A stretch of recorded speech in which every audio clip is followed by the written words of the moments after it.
வணக்கம் நேயர்களே, நீங்க கேட்டுட்டு இருக்கிறது ஹோலி கிராஸ் சமுதாய வானொலி 90.4. நம்ம வாழ்நாள்ல நம்ம கூட ஒன்றி போன நிறைய விஷயங்கள் இருக்கு. அது மாதிரி அறிவியல் அப்படிங்கிற ஒரு விஷயமும் நம்ம வாழ்நாள்ல நம்ம கூட ஒன்றி போயிடுச்சுன்னே சொல்லலாம். ஆனா நமக்கு அந்த அறிவியல் நுணுக்கங்கள்லாம் தெரியுமா அப்படின்னா கண்டிப்பா தெரியாதுங்க. அதை தெரிஞ்சுக்கிறதுக்கு தான் இந்த புதிய நிகழ்ச்சி, அது அறிவியல் பலகை அப்படிங்கிற பேர்ல நமக்காக இணைந்து வழங்குறவங்க மத்திய அரசின் விஞ்ஞான் பிரசார் அறிவியல் பலகை, தமிழ்நாடு அறிவியல் தொழில்நுட்ப மையம் ஆகியவற்றோட சேர்ந்து உங்களுக்காக இந்த நிகழ்ச்சியை தொகுத்து வழங்குறது ஹோலி கிராஸ் சமுதாய வானொலி 90.4. கேளுங்க கேளுங்க கேட்டுக்கிட்டே இருங்க. இது ஹோலி கிராஸ் சமுதாய வானொலி 90.4, தென் தமிழகத்தின் முதல் சமுதாய வானொலி. வாங்க நேயர்களே, நிகழ்ச்சிக்கு போலாம்.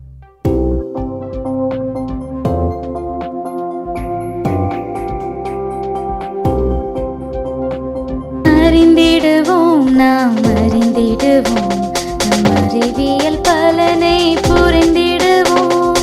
அன்றாடம் வாழ்க்கையில் அறிவியல் உண்டு, அறிவியல் அறிவோம் இப்பலகையை கொண்டு.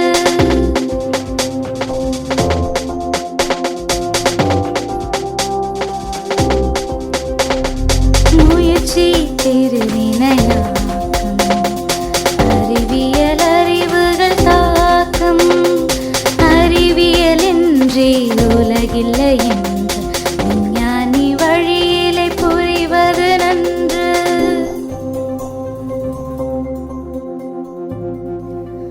அறிவியல் பலகை. எவ்வளோ பெரிய உலகம் அது, எவ்வளோ ஃபீல்டில் வளர்ந்துட்டு இருக்கு. அது இன்ஜினியரிங்காக இருந்தாலும் சரி, அது மெடிக்கலாக இருந்தாலும் சரி, அது சயின்ஸாக இருந்தாலும் சரி. ஆமாம், நான் உனக்கு ஸ்பேஸ் ராக்கெட் அப்படின்னு சொன்னால் யார் உனக்கு ஞாபகம் வருவாங்க? ராக்கெட்டுன்னு சொன்னாலே எனக்கு ஞாபகம் வருது நம்ம ஏபிஜே அப்துல் கலாம், சுனிதா வில்லியம்ஸ், கல்பனா சாவ்லா, ராகேஷ் சர்மா, இவங்க தானே. இதை தவிர வேற என்ன யார் இருக்காங்க? இவங்களை தவிர நிறைய பெண்மணிகள் நம்ம இந்தியாவில் இருக்காங்க. ஆமாம், யார் அவங்க? அவங்க யாருன்னா Mangalamani, polar woman of ISRO, Ritu Karidhal, rocket woman of India, Muthayya Vanitha, first woman to lead the interplanetary mission at ISRO. Hi. இவங்க வரிசையில் நாம் இன்னைக்கு பார்க்க போகிறது doctor Tessy Thomas, mission woman of India, இந்தியாவின் அக்னி பெண். இவங்க 1963 ஆழப்புழா கேரளா மாநிலத்தை பிறந்தாங்க. 13 வயசுல இவங்க தந்தைக்கு கால் முடியாமல் போனாலும் அவங்க அம்மா வைராக்கியமாக இருந்து ஒரு டீச்சராக அவங்க 5 குழந்தைகளையும் நல்லா படிக்க வைக்கணும்னு நினச்சாங்க. இவங்களுடைய கனவு அவங்க வீட்டுக்கு பக்கத்தில் இருக்க தும்பா ராக்கெட் லான்ச் ஸ்டேஷன்லேருந்து தான் தொடங்குச்சு. எப்போல்லாம் அந்த ராக்கெட்டை பார்க்குறாங்களோ இவங்களுக்கு அந்த ராக்கெட்டில் தானும் ஒரு ஆளாக இருக்க மாட்டேனா, அந்த ராக்கெட் செய்யும் போது தானும் அதில் ஒரு உறுப்பினராக இருக்க மாட்டேனா அப்படின்னு தான் இவங்க கனவு தொடங்க ஆரம்பிச்சுது. ஓ, நம்ம ஏபிஜே அப்துல் கலாம் பறவை பறக்கிறத பார்த்து ஒரு பைலட் ஆகணும்னு நினைச்சாரு, அது மாதிரியா? ஆமாப்பா, இவங்க அவரோட ஸ்டூடெண்ட் தான். அது தெரியுமா உனக்கு? இவங்க தன்னோட பள்ளி படிப்பை ஆழப்புழால பண்ணாங்க. தன்னோட கல்லூரி படிப்பை படிக்கிறதுக்கு அவங்கள்ட்ட போதிய வருமானம் இல்லை. இதுக்காக அவங்க ஸ்டேட் பேங்க் ஆஃப் இந்தியா அவங்களுக்கு 100 ரூபாய் ஸ்காலர்ஷிப் தந்து தெரியுமா? அந்த காலத்தில் 100 ரூபாய் ஸ்காலர்ஷிப் வாங்கி படித்த பெண்மணி இவங்க. இவங்க தனது எம்டெக்கை ஆர்மமெண்ட் இன்ஸ்டியூட் ஆஃப் டெக்னாலஜியில் பண்ணியிருக்காங்க. அது மட்டும் இல்லைங்க, இவங்க தங்களுடைய டாக்டர் ஆஃப் ஃபிலாசபியை ஜவஹர்லால் நேரு டெக்னாலஜி யூனிவர்சிட்டி ஹைதராபாத்தில் முடித்தாங்க. அதுக்கப்புறம் MBAவை Indira Gandhi national open university new டெல்லியில் முடித்தாங்க. இவங்க தனது பணியை ஃபஸ்ட்டு இஸ்ரோவில் ஆரம்பிச்சிருக்காங்க. அதுக்கப்புறம் 1988 DRDOவில் இவங்க ஒர்க் பண்ணாங்க. ஆமாம், DRDOனா உனக்கு என்னன்னு தெரியுமா? DRDOனா defence research and development organisation, அதாவது பாதுகாப்பு ஆராய்ச்சி மற்றும் வளர்ச்சி அமைப்பு. இது நம்ம இந்தியாவில் ஹைதராபாத்தில் இருக்குது. இவங்க டிசைன் அண்ட் டெவலப்மெண்ட் இதில் ஃபீல்டில் ஒர்க் பண்ணியிருக்காங்க. முதல்ல டாக்டர் ஏபிஜே அப்துல் கலாம் தான் இவங்க அக்னி ப்ராஜெக்ட்டுக்கு அப்பாயின்மெண்ட் பண்ணார். முதல்ல இவங்க அசோசியேட் ப்ராஜெக்ட் டைரக்டர், அதாவது இணைத்திட்ட இயக்குனராக பணிபுரிஞ்சாங்க. அதுவும் அக்னி 3ல. அதோட ரேஞ்ச் எவ்வளோ தெரியுமா? 3000 கிலோமீட்டர் அக்னி 3யோட ரேஞ்ச். அட என்னப்பா ரேஞ்சுன்னு எனக்கு ஒன்றுமே புரியல. ரேஞ்சுனா என்னன்னா, எப்போ ஒரு ராக்கெட்டை ஏவுறாங்களோ அது எவ்வளோ ஏரியா கவர் பண்ணுது, அது எவ்வளோ தூரம் போகுது, அதை தான் ரேஞ்சுன்னு சொல்கிறாங்க. இவங்க அக்னி மிசைல்ஸ் எல்லாத்துக்குமே இவங்க தான் கைடன்ஸ் கொடுத்துருக்காங்க. அக்னி 4 and 5ல் இவங்க ப்ராஜெக்ட் டைரக்டராக இருந்திருக்காங்க. இது மட்டும் இல்லைங்க, இவங்க 2018 டைரக்டர் ஜெனரலாக ஏரோநாட்டிக்கல் ஆஃப் சிஸ்டம் ஆஃப் DSROவில் பணிபுரிஞ்சிருக்காங்க. இவங்க DSDOவில் ஒரு சயின்டிஸ்டாக மட்டும் இல்லாமல் தனக்கு பின்னாடி இந்த வேலையை பார்க்குறதுக்காக 150 இன்ஜினியர்ஸையும் உருவாக்கியிருக்காங்க. அது மட்டும் இல்லாமல் இவங்க தான் first women into the aeronautical society space pioneer hall of fame 2014 வாங்கியிருக்காங்கங்க. இவங்க தன்னுடைய பணி வாழ்வில் மட்டும் இல்லாமல் குடும்ப வாழ்விலையும் ஒரு சிறந்த பெண்மணியாக இருந்திருக்காங்க. அதாவது இவங்களுடைய கணவர் சரோஜ்குமார், இவர் தன்னுடைய பணி வாழ்வில் மட்டும் இல்லாமல் தன்னோட குடும்ப வாழ்விலையும் ஒரு சிறந்த பெண்மணியாக இவங்க வழங்கியிருக்காங்க. அதுக்கு உதாரணமாக இவரோட கணவர் சரோஜ்குமார், இவர் இந்தியன் நேவியில் ஒரு சீஃப் கமாண்டராக இருக்காரு. இவங்க தன்னோட பணியில் உள்ள பேரா காதல்னால தனது பையனுக்கு தேஜஸ் அப்படிங்கிற பேரை வச்சுருக்காங்க. இவங்களோட சிறப்பான பணியை பாராட்டுறதுக்காக விதமாக லால் பகதூர் சாஸ்திரி தேசிய விருது இவங்களுக்கு வழங்கப்பட்டிருக்கு. அது மட்டும் இல்லாமல் 2017 டிசம்பர் 4 இவங்களுக்கு பத்மஸ்ரீயும் கொடுத்துருக்காங்க. அதுவும் எதுக்கு தெரியுமா? விமன் எம்பவர்மெண்ட்டுக்காக கொடுத்துருக்காங்க. இவங்க கிட்ட இருந்து நாம் கற்றுக்கிற லெசன்ஸ் அதிகமாக இருக்குது. அது என்னென்னா, கரேஜ். எந்த ஒரு விஷயமா இருந்தாலும் எதுக்கும் பயப்படக்கூடாது. நாம் நல்லதோ கெட்டதோ நம்மளுடைய கருத்தை நம்ம தெளிவாக பதிவு செய்யணும். டிட்டர்மினேஷன். அது எவ்வளோ கஷ்டமாக இருந்தாலும் தன்னோட கனவை நம்ம அடைஞ்சே தீருன்ற வெறி நம்மளுக்குள்ள எப்பயுமே இருந்துகிட்டு இருக்கணும். ரெயின்ஃபோர்ஸ்மெண்ட். என்னதான் தோல்வி வந்தாலும் தோல்வியை கண்டு துவந்து விடாம தோல்விதான் வெற்றிக்கு முதல் படி அப்படின்னு கருதி தன்னுடைய வாழ்க்கையை நோக்கி ஓடிக்கொண்டே இருக்கணும். ஒரு நாள் அந்த கனவும் நம்மளுக்கு நிறைவேறும். Patriotism and loyalty. அவங்க தன்னுடைய தேசத்து மேல இருந்த தீராத காதல்னால தான் அவங்க DRDOல பணிக்கு சேர்ந்தாங்க. நான் இவங்களோட இன்டர்வியூவை ரீசெண்டாக பார்த்தேன். அதில் அங்கே வந்து நாங்கள் அவங்கள்ட்ட கேட்ட கேள்வியும் அதுக்கு சொன்ன பதிலும் எனக்கு ரொம்பவே ஆச்சரியமாக இருந்துச்சு. அப்படி என்ன கேட்டாங்க? Science doesn't have gender. எந்த ஒரு வேலையை செய்கிறதுக்கும் ஆணோ பெண்ணோ, ஒரு ஆண் செய்ய வேண்டிய எல்லா வேலையையும் ஒரு பெண்ணாலையும் செய்ய முடியும். இது மட்டும் இல்லை, எனக்கு எப்பயுமே இவங்களை பார்த்தா ஒரு ஆச்சரியமாக இருக்கும். ஏன்னா எவ்வளோ பெரிய பொறுப்பில் இருந்த பெண்மணி இவ்வளோ சிம்பிளாக இருக்காங்களே. எவ்வளோ பேரை நம்ம பார்த்துருக்கோம், ஒரு பெரிய பொறுப்புக்கு போனதுக்கப்புறம் தலகண வரும்னு சொல்லுவாங்க. ஆனால் இவ்வளோ பெரிய இடத்துல இருந்து இந்தியாவோட மிசைல் உமன்னு கூப்பிடப்படுற இவங்க இவ்வளோ சிம்பிளாக இவ்வளோ பீஸ்ஃபுல்லாக இருக்காங்க. அது எப்படி? இவங்களோட அம்மா மதர் தெரேசா மேலே உள்ள தீராத அன்புனால தனது குழந்தைக்கும் டெசி தாமஸ்னு அவங்க பேர் வச்சாங்க. ஓ, அதனால தான் இவ்வளோ சிம்பிளாக இருக்காங்களோ மதர் தெரேசா மாதிரி. ஆமாப்பா. ஒரு பெண்மணியா நம்ம இவங்க கிட்ட இருந்து கற்றுக்க வேண்டியது நிறையா இருக்குது. அது ஆணோ பெண்ணோ தன்னோட கனவை அடைஞ்சே தீரணும்னு நம்ம முடிவு பண்ணால் அது ஓட ஆரம்பிச்சாகணும். தான் போடுற விடாமுயற்சி, அந்த கனவு மேலே நம்மளுக்கு இருக்க தீராத காதல், கான்ஃபிடென்ஸ், ஹார்ட் ஒர்க், இதுதான் நம்ம அந்த கனவை நோக்கி ஓட செய்ய நம்மளுக்கு ஒரு உறுதுணையாக இருக்கும். நீங்களும் ஓடுங்க, அது எவ்வளோ பெரிய கனவாக இருந்தாலும் பரவாயில்ல. விடாமுயற்சியோட போங்க, ஒரு நாள் இந்த வானமும் உங்களுக்கு வசப்படும். Until then, see you tomorrow. A goodbye from AP Odisha and Libi. Hey Libi. Hey ஒடிசியா, எப்படி இருக்க? நான் ரொம்ப நல்லா இருக்கேன். நீ எப்படி இருக்க? நான் நல்லா இருக்கேன். என்ன இன்னைக்கு கொஞ்சம் அழகா வந்திருக்க? ஓ அப்படியா? சரி வா, உன் ஃபோனில் ஒரு ஃபோட்டோ எடுக்கலாமா? எங்கப்பா, என் ஃபோனில் கிளாரிட்டியே இல்லை. வாங்கி 4 வருஷம் ஆகுது, ஒன்றுத்துக்கும் இல்லை. சரி வா, என் ஃபோனில் ஃபோட்டோ எடுக்கலாம். என்ன புதுசா இருக்கு? 4 கேமரா வேற வச்சிருக்கு. ஓ, இதை பற்றி உனக்கு தெரியாதா? சரி, நான் உனக்கு இதை பற்றி சொல்கிறேன். முதல்ல ஃபோட்டோ கேமரா ஃபோன் எப்போ வந்ததுன்னா 2002 தான் வந்தது. அதோட ஸ்டோரேஜ் 0.3 மெகா பிக்சல் தான். ஆனால் இப்போ இருக்க கேமரா ஃபோனில் 100 மெகா பிக்சல் வரைக்கும் நம்மளால ஸ்டோர் பண்ண முடியும். நார்மலாக நம்ம யூஸ் பண்ணுற ஃபோனில் பிரைமரி செகண்டரின்னு 2 விதமான கேமராஸ் இருக்குது. பிரைமரி கேமராவில் நம்ம நார்மலான இமேஜஸ்லாம் எடுக்க முடியும். செகண்டரி கேமராவில் தான் பல விதமான இமேஜஸ் நம்மளால் எடுக்க முடியும். செகண்டரி கேமரா மொத்தம் 4 விதப்படும். அதை பற்றி நான் இன்னைக்கு உங்களுக்கு சொல்கிறேன். டெப்த் சென்சார் கேமரா எதுக்கு யூஸ் ஆகுதுன்னா, நாம் கேப்சர் பண்ணுற இமேஜை டெப்த்தாகவும் அழகாகவும் காமிக்க யூஸ் ஆகுது. நம்ம ஃபோனில் இருக்க போர்ட்ரேட் மோட் இந்த கேமரா மூலயமா தான் ஒர்க் ஆகுது. கிட்ட இருக்க இமேஜை அழகாகவும் டெப்த்தாகவும் காமிச்சிட்டு பின்னாடி இருக்க இமேஜை பிளராக காமிக்குது. ஆமாம், இந்த குரூப் ஃபோட்டோலாம் எடுக்கிறோமே, அதில் எப்படி எல்லாரையும் எடுக்க முடியுது? அதுக்கு யூஸ் ஆகிற கேமரா தான் அல்ட்ரா வைட் கேமரா. இது ஃபோக்கல் லென்த் மூலயமா ஒர்க் ஆகுது. ஃபோக்கல் லென்த் அப்படின்னா என்னன்னா, லென்ஸுக்கும் இமேஜ் சென்சாருக்கும் நடுவில் இருக்க டிஸ்டன்ஸ் தான் ஃபோக்கல் லென்த்னு சொல்றாங்க. இந்த ஃபோக்கல் லென்த் எப்போ கம்மியாகுதோ நம்மளுக்கு பெரிய ஆங்கிள் கிடைக்குது. அதனால நம்மளால பெரிய குரூப் ஃபோட்டோலாம் எடுக்க முடியுது. ஆமாம், இந்த மியூசிக் கான்சர்ட்லாம் போகிறோமே, அங்கே இருக்க செலிபிரிட்டி எப்படி பக்கத்தில் எடுக்க முடியுது? அதுக்கு நம்ம யூஸ் பண்ணுற கேமரா தான் டெலிஃபோட்டோ கிளாரிட்டி கேமரா. இந்த கேமரா எதுக்கு யூஸ் ஆகுதுன்னா, தூரமாக இருக்க ஆப்ஜெக்டிவ் கிளியராகவும் அழகாகவும் எடுக்க யூஸ் ஆகுது. இதுலேயும் ஃபோக்கல் லென்த் தான் யூஸ் ஆகுது தெரியுமா? எப்போ ஃபோக்கல் லென்த் கம்மியாகுதோ நமக்கு கிளாரிட்டியும் டெப்த்தும் அழகாக கிடைக்கும். தூரத்தில் இருக்கிறத சொல்லிட்டு இப்போ பக்கத்தில் இருக்கிறதெல்லாம் எப்படி அழகாக எடுக்க முடியுது? அதுக்கு பக்கத்தில் இருக்க கேப்சர் பண்ணுறதுக்கு யூஸ் ஆகிறது தான் மேக்ரோ லென்ஸ் கேமரா. இந்த கேமரா எதுக்கு யூஸ் ஆகுதுன்னா, கிட்ட இருக்க ஆப்ஜெக்டை கிளியராகவும் கிளாரிட்டியாகவும் நம்மளுக்கு காமிக்க யூஸ் ஆகுது. இது மூலமா உங்களுக்கு 4 விதமான கேமராவோட யூசஸும் தெரிஞ்சிருக்கும்னு நினைக்கிறேன். உங்களுக்கு தெரிஞ்சதை மற்றவங்களுக்கு ஷேர் பண்ணுங்க. Thank you. A day without smile is a day wasted அப்படின்ற கோட்டர் நம்ம இன்னைக்கு ஆரம்பிக்கலாம். இன்னைக்கு நாம பார்க்க போறது தமிழர்களுடைய பாரம்பரியமும் அதன் பின் இருக்கும் அறிவியல் காரணமும். நம்ம எப்போ கோயிலுக்கு போனாலும் நம்ம அப்பா அம்மா சொல்றது கிணத்துல காசு போட்டுட்டு வான்னு சொல்லுவாங்க. ஆனால் நாம் என்ன நினச்சிட்டு இருப்போம்னா அதுக்கு பின்னாடி ஏதோ குட் லக் இருக்குன்னு தான் நினச்சிட்டு இருப்போம். ஆனால் அதுக்கு பின்னாடி ஒரு பெரிய சயின்டிஃபிக் ரீசன் இருக்குங்க. அது என்னன்னா அந்த காலத்தில் காசுலாம் வந்து காப்பரால் ஆனது. நாம் எப்போ காப்பர் காசை நம்ம வெளியில் போட்டோமோ அப்போ அந்த அங்கே இருக்க வாட்டர் வந்து பியூரிஃபை ஆகிடும். காப்பர் வந்து ஒரு இம்பார்ட்டன்ட் மெட்டல், நம்ம உடம்புக்கு ரொம்ப தேவையானது. அப்போ இது மூலயமா நம்ம வெளியிலேருந்து தண்ணி எடுத்து குடிக்கும் போது காப்பரும் நம்ம உடம்புக்குள்ளே போகுது. இந்த ஒரு ரீசனுக்காக தான் இப்பயும் நாம் வந்து கிணத்துல காசு போட்டுட்டு இருக்கோம். அடுத்து நாம் ரெண்டாவதாக பார்க்க போகிற காரணம் என்னன்னா வாழை இலை போடாமல் விசேஷம் பண்ணக்கூடாதுன்னு சொல்லுவோம். நம்ம வீட்டில் என்ன ஒரு விசேஷம் நடந்தாலும் முதல்ல வாழை இலை போட்டு தான் சாப்பாடும் பரிமாறுவோம். அதுக்கு பின்னாடி என்ன ரீசன் இருக்குது அப்படின்னு கேள்விப்பட்டீங்கன்னா வாழை இலையில் பாலிஃபினால்ஸ் அப்படின்ற நோய் எதிர்ப்பு சக்தி ஒரு விஷயம் அதுக்குள்ளே இருக்குது. அதோடைய ஃபங்க்ஷன் அப்படி என்னன்னு பார்த்தா அது டைஜஷனை வேகப்படுத்தும், பிரெயின் ஹெல்த், ஹார்ட் டிசீசஸ், 2 டைப்ஸான டயாபெட்டிஸை ப்ரிவென்ட் பண்ணும். இது மட்டும் இல்லை, வாழை இலையில நம்ம சாப்பிட்றதால நம்மளோட ஏஜிங்கை வந்து ப்ரிவென்ட் பண்ணலாம், நம்ம லைஃப் ஸ்டைல் டிசீசஸையும் மாற்றலாம், சம் டைப்ஸ் ஆஃப் கேன்சரையும் நம்ம குறைக்க முடியும். இன்னைக்கு நீங்கள் இதுலேருந்து கற்றுக்கிட்டது என்னன்னா நம்மளோட தமிழர்கள் காலங்காலமாக பின்பற்றிட்டு வர காரியமும் அதுக்கு பின்னாடி இருக்க சயின்டிஃபிக் ரீசனும் நீங்கள் தெரிஞ்சுக்கிட்டீங்க. இதை உங்களுக்கு தெரிஞ்சவங்க கிட்டே சொல்லி பயன்படுங்க.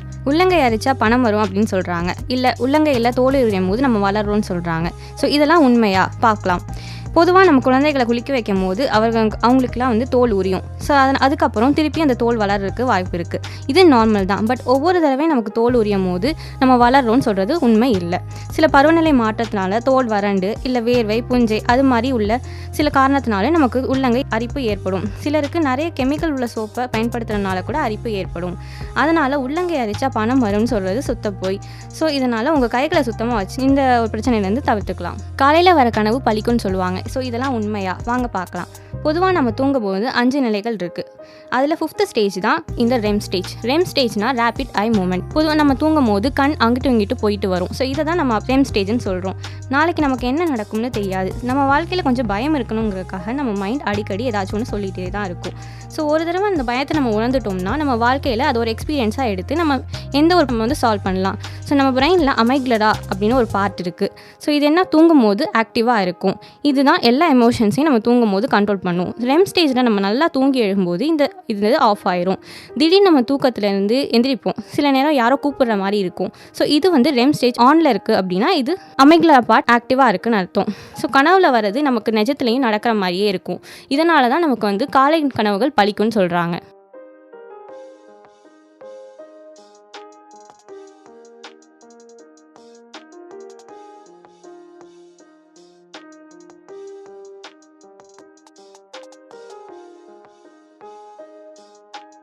Hi, hello and welcome. நேர்களே, நீங்கள் கேட்டுக்கொண்டிருப்பது நம்ம ஹோலி கிராஸ் சமுதாய வானொலி 90.4. அவசரமான இந்த உலகத்தில் ஒரு 5 நிமிஷம் அறிவியல் சார்ந்து நம்ம பேச போகிறோம். அறிவியலா? அறிவியல் பற்றி நமக்கு என்ன தெரியும்? நம்ம என்ன பேச போகிறோம்? அப்படி தான் நினைக்கக்கூடாது வைஷ்ணவி. இப்போ வந்து நான் உனக்கு அறிவியல் சம்மந்தமாக உனக்கு ஒன்று சொல்ல போகிறேன். சொல்ல போறியா? அறிவியலை எங்கே என்ன சொல்ல போகிற? சொல்லு பார்ப்போம். ஏதாவது கண்டுபிடி பார்ப்போம். ஒரு கெஸ் பண்ணி ஏதாச்சும் நம்ம இன்னைக்கு என்ன பேச போகிறோன்னு. சாதாரணமாக நீ கண்டுபிடி அப்படின்னு சொன்னால் நான் எப்படி கண்டுபிடிக்கிறது? நிறைய அறிவியல் இருக்குது நம்ம உலகத்தில். அதில் நீ ஏதாவது எனக்கு க்ளூ கொடு. தேங்காய்க்கும் நிலத்தடி நீருக்கும் என்ன சம்மந்தம் அப்படின்றத நம்ம பேச போகிறோம். நீ சொல்லு, தேங்காய்க்கும் நிலத்தடி நீருக்கும் என்ன இருக்குது? எனக்கு தெரிஞ்சதெல்லாம் என்னன்னா, கையில் தேங்காய் வைப்பாங்க, அப்படி நடந்து போவாங்க, எங்கே தண்ணி இருக்கோ தேங்காய் அங்கே நிற்கும். இப்படி தான் நான் கேள்விப்பட்டிருக்கேன். ஆமாம், நம்ம முன்னோர்கள்லாம் அதை வந்து எதுக்கு பயன்படுத்தியிருக்காங்கன்னா தண்ணீர் எங்கே இருக்குது அப்படின்னு கண்டுபிடிக்கிறதுக்காக பயன்படுத்தியிருக்காங்க. அதில் நிறைய மூட நம்பிக்கைகளும் இருக்குது. ஆனால் அதில் என்ன அறிவியல் இருக்குன்னா, தேங்காயை நம்ம எடுத்துகிட்டு போகும்போது அதுக்குள்ளே இருக்கக்கூடிய தண்ணீர் வந்து அந்த பக்கமும் இந்த பக்கமும் ஆடும். அப்போது அது ஒரு இடத்துல அது ஸ்டேபிளாக நிற்கிதோ அந்த இடத்துல வந்து நேராக நிற்கும். நம்மளோட கை அசைவுனால அது வந்து நிற்கும். தலையாட்டி பொம்மை இருக்குல்ல, அந்த மாதிரி தான். ஓஹோ, அது பின்னாடி இதுதான் இருக்கா? நான் கூட என்ன நினச்சேன், உண்மையாகவே ஏதோ இருக்கு போல், அதுதான் தண்ணி இருக்கவும் தேங்காயே ஏஞ்சி நிற்கிது அப்படின்னு நினச்சேன். இதை நம்பிட்டு இருந்தேன்னா நானும் போய் வீடு கட்டும் போது தேங்காய் எடுத்துகிட்டு நானே அலைஞ்சிக்கிட்டே இருந்திருப்பேன். உண்மையாக தேங்க்ஸ் டி. பரவாயில்ல, இதுக்கு தான் கொஞ்சமாவது நமக்கு அறிவியல் சம்மந்தமாக நம்ம கற்றுக்கணும் அப்படிங்கிறது. அப்புறம் உனக்கு இன்னொன்று தெரியுமா? என்ன இன்னொன்று? தண்ணிக்கும் தென்னை மரத்துக்கும் என்ன சம்மந்தம் இருக்குன்னு தெரியுமா? நான் கூட பார்த்துருக்கேன். எனக்கு ஒரு டவுட் இருக்கு. நீ இப்படி சொன்னோன்னே எனக்கு ஒரு டவுட் வந்துருச்சு. நினச்சேன் நீ கேட்பேன். என்ன டவுட்டு? என்ன தெரியுமா, நான் நிறைய இடத்துல பார்த்துருக்கேன். தென்னை மரம்லாம் எப்பயுமே நேராக நிமிர்ந்து தானே நிற்கும், ஸ்ட்ரைட்டாக இருக்குமா, நீளமாக. ஆனால் இந்த கடல் பகுதி, தண்ணீர் இருக்க பகுதி, அங்கெல்லாம் பார்த்தா மட்டும் தென்னை மரமும் எல்லா மரமும் இப்படி சாஞ்ச மாதிரி இருக்கும். நான்லாம் பார்த்துருக்கேன் நிறையா வாட்டி. அதில் பிடிச்சி தொங்கிலாம் விளாண்டுருக்கேன் நான், தெரியுமா? ஆனால் அது எதுக்கு அப்படி தொங்கிட்டு இருக்குன்னு எனக்கு தெரியாது. எதுக்குன்னே தெரியாம தான் இவ்வளோ நாள் பார்த்துட்டு இருந்தியா? அதுக்கு பின்னாடியும் ஒரு அறிவியல் இருக்கு. ஏன் தென்னை மரம் சாஞ்சு இருக்குன்னா, அது சூரியன் கிட்ட இருந்து ஒளி வாங்கணும். அதனால தான் அது கொஞ்சம் சாய்வா இருக்கும். இங்கே பாரு, நீ எனக்கு தெரியாதுன்னு போய் சொல்லாத. இரு, எனக்கு கொஞ்சம் தெரியும். நானும் இதெல்லாம் கேட்டிருக்கேன். இரு வரேன். நான் உன்கிட்ட உனக்கு தெரியுதான்னு பார்க்கறதுக்காக சும்மா சொன்னேன். அதில் இருக்க சயின்ஸ் என்ன அறிவியல் என்ன தெரியுமா? அது ஒன்றும் இல்லை. அது நேராக நிற்கிதா? எதனால நிற்கிதுன்னா, கடலோர பகுதியில் இருக்கிற சைடில் மட்டும்தான் சாஞ்சிருக்கும். ஏன்னா சூரியன்கிட்ட இருந்து ஒளி தண்ணிக்கு போகும். தண்ணிக்கிட்ட இருந்து வாங்குறதுக்காக தான் அது அந்த தென்னை மரம் வளைஞ்ச மாதிரி இருக்கு. யாருக்கிட்ட ஏமாத்த பார்க்குறேன்? எனக்கு தெரியும். சரியா? சரி, போதும் இவ்வளோ பேசுகிறோம். எனக்கு லைட்டாக பசிக்கிற மாதிரி இருக்கு. நீ பசிக்குதுன்னு சொன்னோன்னு தான் எனக்கு ஞாபகம் வருது. இந்த விரதம்லாம் இருக்காங்க தெரியுமா? அதை பற்றி உனக்கு ஏதாவது தெரியுமா? எனக்கு என்ன விரதத்தை பற்றி தெரியும்? காலையில் காலேஜுக்கு வர போகிற நேரத்தில் சாப்பிடாம ஓடி வருவேன். அதுதான் என்னை பொறுத்த வரைக்கும் விரதம். அதுதான் தப்பு. விரதம் மக்கள் என்ன சொல்லியிருக்காங்கன்னா, முன்னாடிலாம் விரதம்லாம் கண்டிப்பாக இருக்கணும் அப்படின்னு சொல்லியிருக்காங்க. அதுக்கு பின்னாடி என்ன அறிவியல் இருக்கு? இது நானே சொல்கிறேன். நீ இவ்வளோ நேரம் நீ சொன்னில்ல அறிவியல் பற்றி, விஞ்ஞானம் பற்றி. இப்போ நான் சொல்கிறேன், அதை கேளு. சரியா? சரி, சொல்லு கேட்போம். நமக்கு அமாவாசை, பௌர்ணமி அதெல்லாம் எதுக்கு வருதுன்னு தெரியுமா? நம்ம 15 நாளைக்கு ஒரு முறை வயிறை ஒரு முறையாவது காலியாக நம்ம வைக்கணும். அதுக்கு தான் அமாவாசை, பௌர்ணமிலாம் அதுக்கு தகுந்த மாதிரி வருது. பெரியவங்களாம் அதனால தான் விரதத்தில் இருக்காங்களே ஃபஸ்ட்டு. அது தெரியுமா? ஓ, இதுக்கு பின்னாடி இவ்வளோ அறிவியல் இருக்கா வைஷ்ணவி? ஆமாம். சரி, நானே சொல்கிறேன். நமக்கு மனுஷங்களா பிறந்தா எல்லாத்துலேயும் கண்ட்ரோல் வேணும்ல, அதனால தான் நம்ம சாப்பிட்டு அந்த சாப்பாடு கொஞ்சம் கொஞ்சமாக உள்ளே போய் நமக்கான சத்தையும் ஆரோக்கியம் எல்லாம் கொடுக்குது. இதே நம்ம சாப்பிடாம இருந்தால் அது இருக்குமா? நமக்கு கிடைக்குமா? மயக்கம் தான் வரும், உழுக வேண்டியதான். அந்த காலத்துலலாம் எல்லாரும் ஓடி ஆடி வேலை பார்த்தாங்க, விவசாயம் செஞ்சாங்க, நிறைய வேலை நம்ம குனிஞ்சு நிமிந்து வேலை பார்த்தாங்க. இந்த காலத்தில் எல்லாம் அப்படியா இருக்காங்க? உட்காந்துறாங்க, லேப்டாப் முன்னாடி தட்டுறாங்க, கம்ப்யூட்டர் முன்னாடி தட்டுறாங்க, ஏந்திரிக்கிறாங்க, போகிறாங்க, ஆரோக்கியமானதை சாப்பிட மாட்டேங்கிறாங்க. இதில் வேற விரதம் வேற இருக்காங்க. அப்புறம் எப்படி நமக்கு சத்து கிடைக்கும், நல்லது கிடைக்கும் உடம்புக்கு? Fast world Vaishnavi. என்ன பண்ணுறது, உலகம் அப்படி போய்கிட்டு இருக்கு. சரி, நம்மளால முடிஞ்ச நல்லது இந்த உலகத்துக்கு சொல்லுவோம், அவ்வளோதான். என்ன குமாரு, குவிஸுக்கு ரெடியா? நான் நேத்தே ரெடி ஆயிட்டேன். நீ தான் கொஸ்டின் இன்னைக்கு வரையும் கேட்காம இருக்கேன். அப்படியா? இப்போ கேட்டா சொல்லுவியா? நீ கேளு, நான் எப்படி சொல்றேன்னு மட்டும் பாரு. ஆஹா, சரிடா. நான் ஒரு கேள்வி கேட்குறேன், எங்க சொல்லு பார்ப்போம். கேளுங்க. நிலவிற்கு அனுப்பப்பட்ட முதல் இந்திய விண்கலம். எனக்கு தெரியாதா? இது உங்களுக்கு புரியுதான்னு தெரியல. ஒரு கேள்வின்னு கேட்டா 4 ஆப்ஷன் கொடுப்பாங்க. ஆப்ஷன்ஸ் தானே? தரேன். ஆப்ஷன் 1 மங்கள்யான். கண்டிப்பா கிடையாது. Option 2 Gaganyaan. Option 3 Samudrayaan. Option 4 Chandrayaan 1. Chandrayaan 1ரா? எப்படிடா சொல்ற? ஹலோ ப்ரோ, அது லான்ச் ஆகும்போது ஸ்ரீஹரிகோட்டாக்கு போயிருக்கேன் நான். ஆமா. ஏண்டா நீ மலைக்கோட்டையவே தாண்டி எங்கேயும் போனதில்ல, ஸ்ரீஹரிகோட்டா வேற போயிருக்கியா? ப்ரோ, பாஸ்போர்ட் இருக்கு ப்ரோ, என்கிட்ட பாஸ்போர்ட் டிக்கெட்லாம் இருக்கு ப்ரோ. என்ன ஸ்ரீஹரிகோட்டாக்கு எதிரா பாஸ்போர்ட்? தெரியுதுல்ல. அடுத்த கொஸ்டின் போங்க. ஆன்சர் கரெக்ட் தானே? ஓகே. ரெண்டாவது கொஸ்டின் கேட்குறேன், சொல்றா பார்ப்போம். நிலவை ஆய்வு செய்வதற்காக இஸ்ரோவின் சந்திரயான் 3 விண்ணில் ஏவப்பட்ட நாள் முடிஞ்சா சொல்றா பார்ப்போம். அந்த ஆப்ஷனை சொல்லுங்க. எல்லாத்துக்கும் ஆப்ஷன் கேள்றா. ஆப்ஷன் நம்பர் 1 13 ஜூலை 2023. அன்னைக்கு சித்தி வீட்ல இருந்தேன். ஆப்ஷன் 2 14 ஜூலை 2023. அடுத்தது ஆப்ஷன் 3 15 ஜூலை 2023. ஆப்ஷன் டி 16 ஜூலை 2023. ஆப்ஷன் 2 14 ஜூலை 2023. எப்படிராவனா அன்னைக்கு டிக்கெட் போட்டிருந்தேன், பட் நான் வேற வேலைக்கு என்னால போக முடியல, அதனால தான். இந்த கொஸ்டினுக்கு மட்டும் நீ ஆன்சர் பண்ணிடுறா, பார்த்துறேன். எந்த ராக்கெட் மூலம் சந்திரயான் 3 விண்ணில் செலுத்தப்பட்டது? சாரி, கொஸ்டின் இப்படி கேட்டு அப்புறம் ஆன்சர் நான் சொன்னா திட்டுறது. ஆப்ஷன் சொல்லுங்க. Option A SLV-3. Option B LVM-3. Option C DSLV MK5. Option D PSLV C42. ரொம்ப ஈஸியான கொஸ்டினா இருக்கு இது. சொல்லுங்க. ஆப்ஷன் 2 LVM-3 கரெக்டா?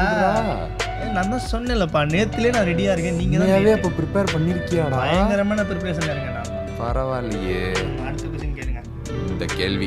இந்த கேள்விக்கு நானே கொஞ்சம் தடுமாறினேன். இதை மட்டும் நீ சொல்லிடுற. எல்லா கேள்வியும் இதே சொல்லுங்க. சந்திரயான் 3 ம். பின்வரும் எந்த மாநிலத்திலிருந்து இஸ்ரோவில் ஏவப்பட்டது? சார் இதுக்கு நீங்க ஆப்ஷன் கொடுக்காமலே நான் ஆன்சர் சொல்லுவேனே.